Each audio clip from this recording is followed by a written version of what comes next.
As the dawn sets, the violent pussy bandit stalks for his prey. You know how like in Soul Calibur there's always some wild shit they say before. I say so. The hero begins his adventure at the end of his journey, and it's like, what the fuck does that mean? You played wait. You played the story? No, that's not story. That would just be whenever a fight would start. A fight would start. The motherfucker would just start setting the tone. You hear some mythical shit. It'd be some like real crazy fantasy music, and then this some nigga dude is about to get blasted real good. You know what's fucking insane? I've played a lot of Soul Calibur. I have never heard that in my life. That is insane. I always thought that was the craziest thing since Dreamcast, bro. Since Dreamcast, I would skip past it every single time and be like, I want to fight. You would just fucking and then just start fighting. Yeah, how do you experience? That's such an iconic experience of that game. That's like playing. That's like playing freaking Dead or Alive and never seeing titties jiggle. It's like, how did you play that game? How did you play that game then? Somehow, because that's gameplay, dude. You just turned off the titty physics. You were like, fuck, I'm not here for that. Oh, that hurts. That even hurts just hearing that. Just turning it off. Do you think there are people with like a phobia of titties? Like, you know how there's like a you know, there's like arachnophobia filters in video games that make spiders into big circles? That's not true, right? That's real, actually. Yeah, I've never 100%. I didn't know. If there are spiders in a game and they're like I specifically remember it was in Grounded, that Obsidian game where you played like, it was like Honey I Shrunk the Kids style, and you were like in the backyard and everything was giant, you were fighting bugs. Spiders would turn it, there was a filter to turn the spiders into big like circles, basically like big spheres, because it freaks people out that much. I'm so sick which of is everybody. weird to me. That's I'm so sick of everybody. First of all, it's supposed to scare you. It's a spider. It's a spider coming at you that's 6 stories high compared to you. It should be unsettling. Like, I feel like it defeats the purpose of even having it in the game. I understand phobias, right? Phobias are illogical. That's the point of the phobia part. They're just irrational. Well, no, that's what it means. It means irrational fear. Yeah, of I know. X. I understand that's what that means, but it's also like deal with it. I mean, it's a video game. No, you definitely have to deal with it. Yeah, I would look. It's just like that would be like if they put trigger warnings in The Last of Us before things were about to happen. Look, no. You signed up for this experience. But look, like I'm at no. Like, I have a phobia, so I'm trying to like middle ground it, but my phobia is like homophobia. Ocean. No, homophobia. Yeah, we know. While also being homosexual, I'm homophobic at the same time. So like I exist. I exist in a very weird in between space. You don't have a phobia of the ocean, do you? You don't have a phobia of the ocean. I can't do deep oceans. I can't go on cruises. No, but that's like no. But like, you can't do what? I can't do cruises. Okay, let me. Why is that? Hold on, I'm confused by this. So. Because I would say that I wouldn't want to be on a boat either in the middle of the ocean. I would definitely not want to do that, because I understand logically that it's not a place for me to be. A person should not be like around the middle of the ocean. They just shouldn't be there. But does it scare you? That's why I would be afraid of the ocean. But I could still, if I found myself on a boat in the middle of the ocean, I'd be like, well, I guess I'm here. That sucks. I would deal with it. If I woke up on like my bed in the middle of the ocean, I would die out of fear. I would get so scared I would die. I'd be like, and I would just desiccate. Well, your bed is different. Your bed is different than a boat. Okay? If I woke up on like a dinghy in the middle of the ocean, I would die as well. What about a ship? Can you imagine? What about a ship? A ship, there'd be people for me to talk to, so I could be like, I'd be like having an episode while people are around. Because if there's no people around, I'm not having an episode. But if there are people around, I'm gonna have a fucking full-on meltdown. Can you imagine playing a prank on somebody? Can you imagine being like, yo, this is gonna be hilarious. We're gonna roofie our friend, and we're gonna take his mattress. We're gonna wait for him to go to sleep. We're gonna drag his mattress into the middle of the Pacific Ocean and leave him there.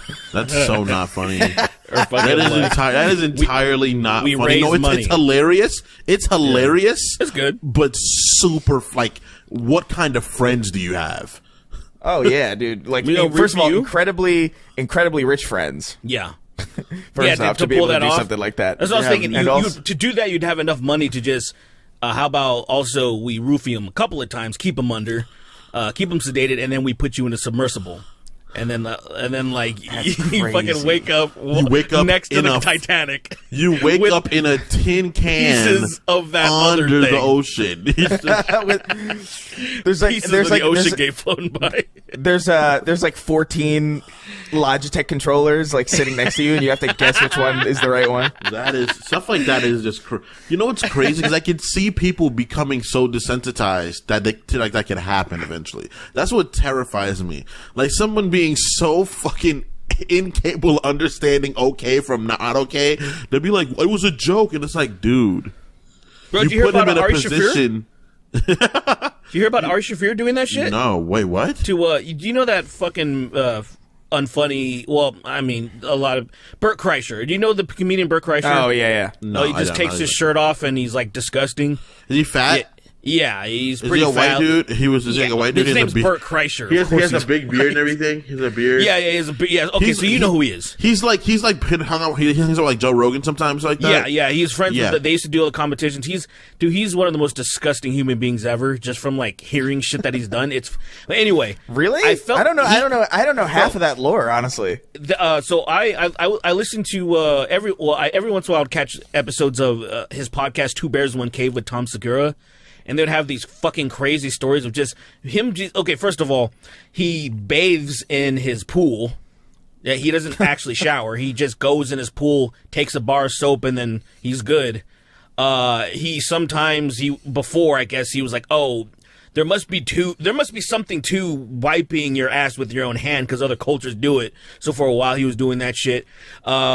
He also, and this is the one that just disturbs me the most. He cuts his toenails, then he gets scotch tape, picks it up with scotch tape, and then tapes it under his coffee table. That's like a thing. About? Why would that? Wait, is this? Hold on. Is he disabled in some way? Are these jokes? No, he's a comedian, right? No. He is. His wife corroborates how fucking disgusting he is. He's just like he also always has this like film on him because I don't think he actually washes the dead skin off of him. Like he's just like he's like he just always looks gross, and I'm like this guy is. It's like you can tell he's disgusting. He's a disgusting human being. What's his name again? Bert Kreischer. Bert Kreischer. It's like when you feel get. Like I've seen him do it before. I've seen it before. It's like when you get what is it? When you would use glue in elementary school and you would peel it off your fingers. Yeah, you will try and then peel it off. I love doing that. But it was so fucking satisfying. Do you love doing that? I used to love doing that. I like it. I used to love doing that. I can't remember the last time I've been around glue enough to. Yeah. I would imagine honestly that if I was still using glue as regularly as I was when I was a child, then I would still enjoy the feeling of doing it. What about trying it with cum? You think it would have the same property? You think it would? I don't think so. I don't think it peels in the same way. Does. Okay. I don't know what cum does. I feel like it just sort of like it dries into like a powder almost. Like I don't think it dries into like a layer. Cum absorbs into women's skin. That's why I shoot it on their faces. It absorbs into their skin and it tightens their face. Yeah. All right. Anyway. With that out of the way. Hold on. I don't. There's going to be people that are going to be very angry that I didn't finish where I was going, just because we have a lot of people on the spectrum listening to it. Shouts out. All I was going to say, we were talking about horrible friends. Ari Shaffir. Do you know that guy? Amazing Racist? Yeah.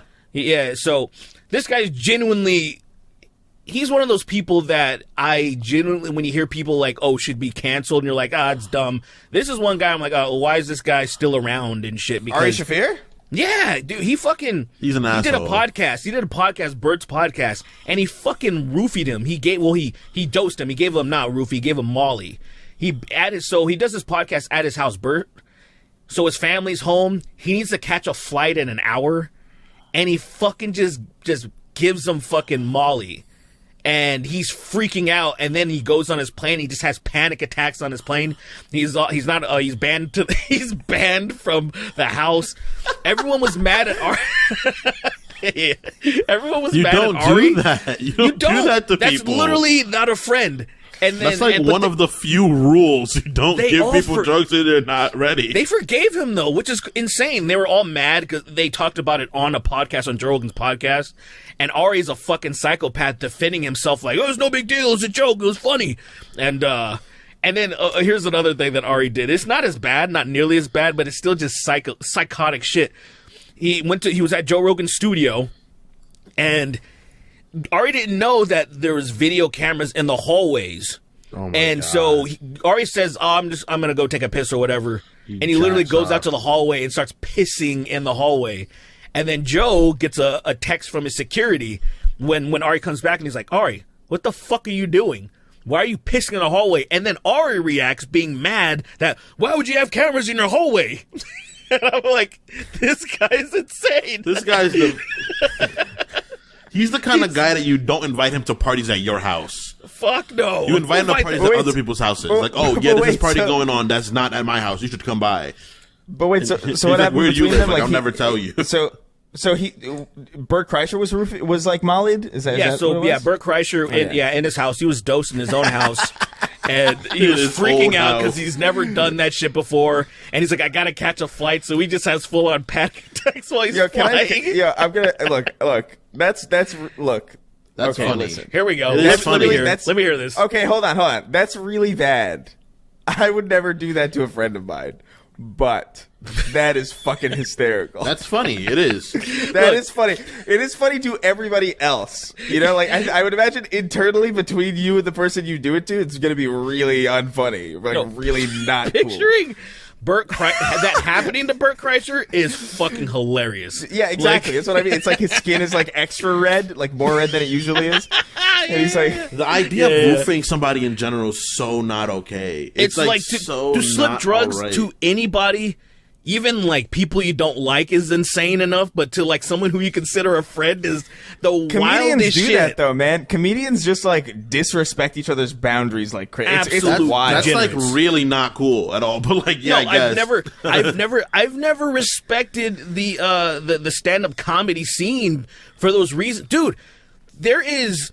The fact that, let's say, all the LA comics, that most of them aren't in jail for assaulting women is a miracle. Wait, what do you because mean? they've all told stories saying some of the worst shit that they've done, and they all laughed it off. It was all funny. Stuff has surfaced, and then they all said, oh, it's just jokes. And I'm like, we know it's not jokes. People that are in the comedy scene, people surrounded by it, or even just somewhat adjacent to it, know that they think being a degenerate is fucking hilarious.